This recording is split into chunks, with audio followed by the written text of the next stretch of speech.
যখন আপনি ঈদের দিনে জাগ্রত হবেন, একটু সকাল করে ফজরের সময় বা জামাত নামাজ পড়া যায় এমন প্রস্তুতি নিয়ে আগে ভাগে ঘুমায়া তাড়াতাড়ি প্রস্তুতি নিয়ে জামাতের সাথে প্রথম কাজ ফজরের নামাজটা বা জামাতের সাথে ফজরের নামাজটা আদায় করে।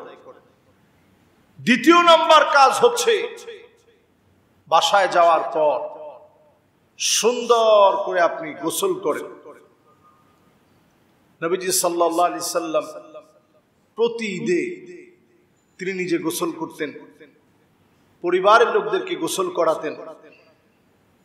আপনি নিজে সুন্দর করে গোসল করেন, বাচ্চাটাকে গোসল করান। 3 নাম্বার আপনার আমার কাজ হচ্ছে সুন্নাহ সম্মত কাজ। আপনি গোসল করার পরে সবচেয়ে সুন্দর যেই জামাটা আছে, নতুন জামার কথা বলা হয় নাই, যদি থাকে আলহামদুলিল্লাহ পরলেন, না থাকলে সবচেয়ে সুন্দর জামা, লুবসু আহসানি সিয়াব, সবচেয়ে সুন্দর জামাটা আপনি পরিধান করেন। সুন্দর জামাটা পরিধান করে এবার 4 নাম্বার কাজ হচ্ছে তাতয়িব, সুগন্ধি ব্যবহার করেন। যেই সুগন্ধি আপনার কাছে আছে সেই সুগন্ধিটা আপনি ব্যবহার করেন। 5 নাম্বার কাজ হচ্ছে আপনি আপনার নিজের সন্তানদেরকে সাজিয়ে গুছিয়ে পারলে সেদিন খালি পেটে মসজিদের দিকে বের হবেন, কোরবানির গোশত দিয়ে খাবেন। যদি সম্ভব না হয় তাহলে কিছু খেয়ে বের হইলেন, আর যদি সম্ভব হয় তাহলে খালি পেটে বের হবেন, কোরবানির পশুর গোশত দিয়ে আপনি খানাপিনা করবেন। 6 নাম্বার কাজ হচ্ছে আমরা যখন রাস্তা দিয়ে যখন আমরা আসতে থাকবো, আল্লাহু আকবার আল্লাহু আকবার লা ইলাহা ইল্লাল্লাহ আল্লাহু আকবার ওয়ালিল্লাহিল হামদ পড়তে পড়তে আসবে। 7 নাম্বার কাজ হচ্ছে আপনার আমার জন্য আমরা এসে ঠিক এক রাস্তা দিয়ে আমরা হেঁটে হেঁটে আসছি। 7 নাম্বার কাজ, এক রাস্তা দিয়ে আমরা হেঁটে হেঁটে আসবো, একজন আরেকজনকে দেখে একটু সালাম বিনিময় করব। 8 নাম্বার কাজ হচ্ছে চুপচাপ এসে জায়গা নিয়ে আমরা মসজিদে বসবো। মসজিদে বসে আলোচনা হোক, আলোচনা শুনবো। মসজিদে এসে আল্লাহর সাথে নিজের সম্পর্ক কিভাবে বৃদ্ধি করা যায় তাসবিহাতের মাধ্যমে, সুবহানাল্লাহ, আলহামদুলিল্লাহ, আল্লাহু আকবার, এই তাসবিহগুলো পড়তে থাকবে। এরপরে 9 নাম্বার কাজ হচ্ছে খতিবের সঙ্গে সুন্দরভাবে 2 রাকাত 6 তাকবীরে ঈদের নামাজটা আমরা আদায় করব। 10 নাম্বার কাজ হচ্ছে আপনার আমাদের প্রত্যেকের নামাজের পরে আমরা খুতবা শুনব। কোরবানির তাড়াহুড়ায় এটা চিন্তা করব না যে খুতবা বাদ দিয়ে কোন রকম গিয়ে গরুটা শোয়ায় ফেলি। আমরা সুন্দরভাবে খুতবাটা শুনব। 11 নাম্বার আপনার আমার কাজ হচ্ছে, যেহেতু কোরবানির ব্যস্ততা আছে, কোলাকুলি করা। এটা কোথাও বলা হয় না যে কোলাকুলি করাটা সুন্নাহ। ঈদের দিন অভিবাদন বিনিময় করা হচ্ছে সুন্নাহ। কেমন আছেন ভাই? ঈদ মুবারক, তাকাব্বালাল্লাহু মিন্না ওয়া মিনকুম, তাকাব্বালাল্লাহু মিন্না ওয়া মিনকুম সালিহাল আ'মাল, এই জাতীয় যে কোনো শব্দে অভিবাদন বিনিময় করা। 12 নাম্বার কাজ হচ্ছে আপনার আমার জন্য 10ই জিলহজে রক্ত প্রবাহিত করা। পশুর এই রক্ত প্রবাহিত করার মধ্য দিয়ে প্রত্যেকটা ফোঁটায় ফোঁটায় যিনি গুনাহ খাতা মাফ করে দিবেন তিনি কে? চিন্তা করেন, প্রতিটা ফোঁটায় ফোঁটায় গুনাহ মাফ হবে। সুন্নাতু আবিকুম ইব্রাহিম, এটা ইব্রাহিম আলাইহিস সালাতু ওয়াস সালামের রেখে যাওয়া সুন্নাহ। যিনি সন্তানের গলার উপরে ছুরি চালাচ্ছেন। সন্তান কেমন সন্তান? ৮৬ বছর পরে যে সন্তান দুনিয়া আসছে, এইরকম আদরের কলিজার টুকরা সন্তানের গলায় ছুরি চালাচ্ছেন। সন্তান একবারের জন্যও ব্যস্ত হয়ে যায়নি। সন্তান বারবার বাপকে বলতেছে, ইয়া আবাতি ফাল মা তু'মার সাতাজিদুনি ইনশাআল্লাহু মিনাস সাবিরিন। বাপ, আপনি আল্লাহর অর্ডারকে বাস্তবায়ন করেন, আমাকে ধৈর্যশীলদের অন্তর্ভুক্ত পাবেন। আমি আপনার উপরে কোনো তাড়াহুড়া করব না, ছটফট করে আপনাকে কোনো ব্যথা দিব না। আপনি আল্লাহ যে সিদ্ধান্ত আপনাকে দিয়েছে, সেই সিদ্ধান্তে আপনি অটল থাকেন। যে পরীক্ষা আল্লাহ নিচ্ছে, আপনি অটল থাকেন। আব্বা, আপনি ছুরিটা চালান, আমাকে আপনি ধৈর্যশীল পাবেন। এই যে ইব্রাহিম আলাইহিস সালাতু ওয়াস সালাম আর তার সন্তানের আকুতি মিনতি, আপনি পশুকে জবাই করার সময় কোনোভাবেই যেন মনের ভিতরে এটা না আসে যে আমি পশুকে জবাই করছি, এই পশু জবাই করার সময় পশুত্বকে জবাই করতে পারি নাই, এটা যেন মনের ভিতরে না আসে।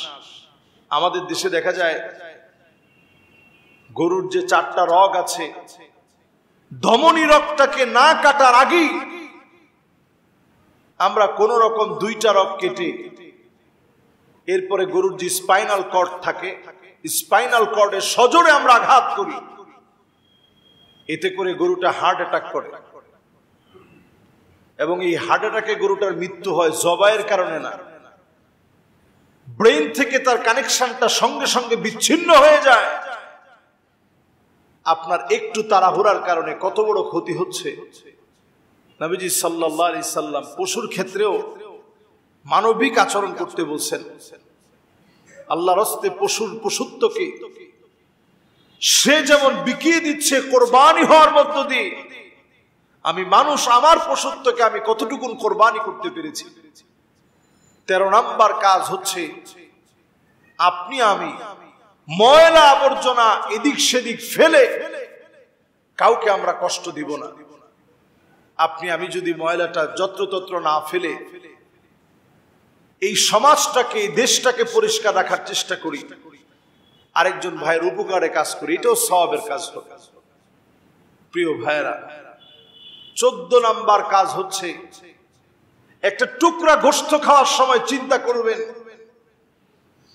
আপনার আমার ফিলিস্তিনের মাজলুম মুসলমানের কথা। এই চিন্তা করে যদি আপনি কোরবানি দেওয়ার পরে গোশতটুকুন খান, আপনি বিশ্বাস করেন আপনার চেতনার মধ্যে আসবে যে আল্লাহ কত ভালো রাখছে।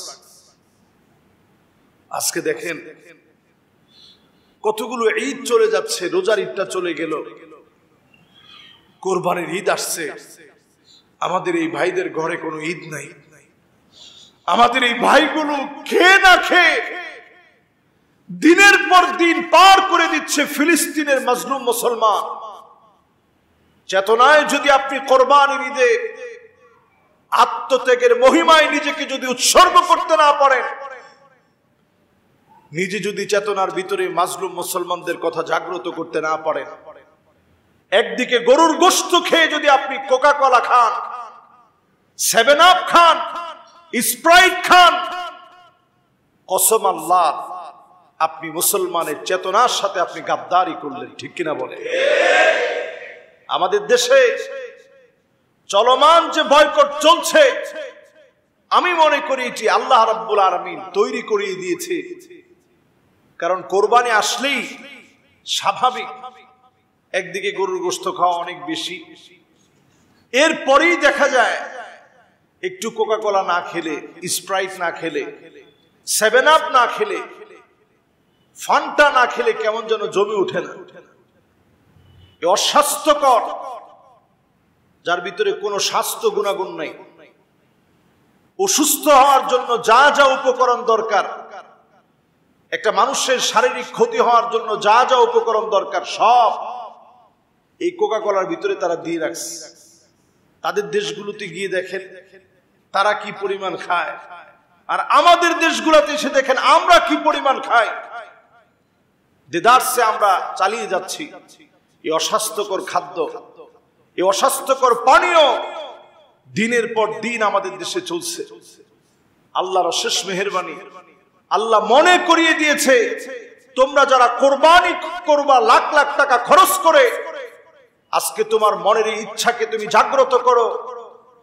ওই ইহুদিদের কোনো প্রোডাক্ট, তাদের কোনো সম্পদ, তাদের কোনো ভিশন, তাদের কোনো মিশন, তাদের কোনো পানীয় মুসলমান গ্রহণ করবে না, ঠিক কিনা বলে? এই জন্য দেখেন ঠিক ঈদের আগে তারা বিজ্ঞাপন দিয়ে, এটাও কিন্তু তারা একটা ট্রেন্ডিং এ থাকতে চায়। আমরা মনে করছি তাদের বিশাল ক্ষতি হয়ে গেছে, কিন্তু তারা জানে আমরা হুজুগে মানুষ, যেটার বেশি সমালোচনা হবে অনেকে ওইটা এমনি কিনবে, যে ঠিক আছে অসুবিধা নেই একটু কিনি আর কি। সমালোচনা যেহেতু বেশি হয়েছে, আমি একলাই মনে হয় কিনতেছি, আর মনে হয় কেউ কিনে না। অন্তত তাদের প্রতি একটু দয়া করে, দুই একটা দোকানে যেহেতু পাই নাই তাদেরটাই কিনি, একটু দয়া করি তাদের উপরে। আপনি যেই টাকা দিয়ে কিনলেন, এই টাকা দিয়ে আপনি একটা ডোব কিনলেন, আপনি খুব আনন্দে আত্মচিত্তে যে ডোবটা আপনি গিললেন, আপনি একটা বার চিন্তা করে দেখেন, এটা আমার ভাইয়ের শরীরের রক্ত ঝরাবে, আমার ছোট ছোট বাচ্চার চোখ কেড়ে নিবে, তাদের অস্ত্রের কারণে বাড়িঘরগুলো দুমড়ে মুচড়ে যাবে। আপনি কেমন করে আল্লাহর আদালতে জবাব দিবেন?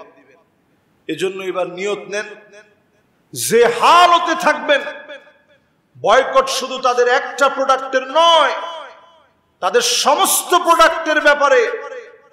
যেই দোকানে থাকবে কোক, ওই দোকান বয়কট হোক, ঠিক কিনা বলে?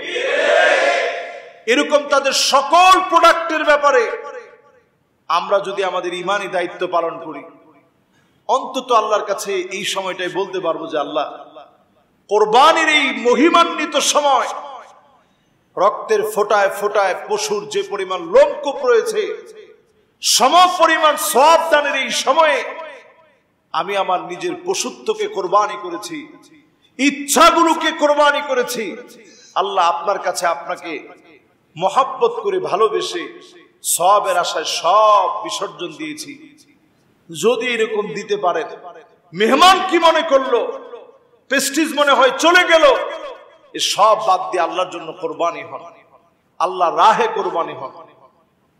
যারা আজকে সারা পৃথিবীতে LGBT কে সমর্থন করে সারা দুনিয়া ব্যাপী অফিসিয়াল ভাবে মুসলমানদের চরিত্রকে ধ্বংস করতে যাচ্ছে, এদের প্রোডাক্ট আমি আপনি গ্রহণ করি কেমনে? একটা দিনের জন্য নয়, একটা বেলার জন্য নয়, একটা মুহূর্তের জন্য আর আমরা তাদের কোনো পানীয় গ্রহণ করব না, ইনশাআল্লাহ বলেন।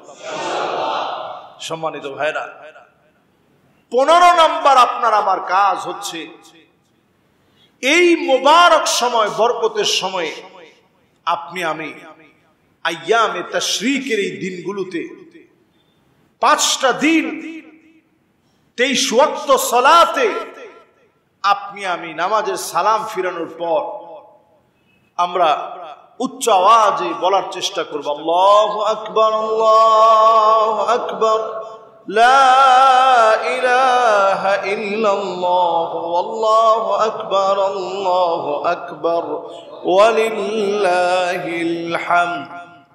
এইভাবে করে আমরা আমাদের আমলগুলো সাজানোর চেষ্টা করি।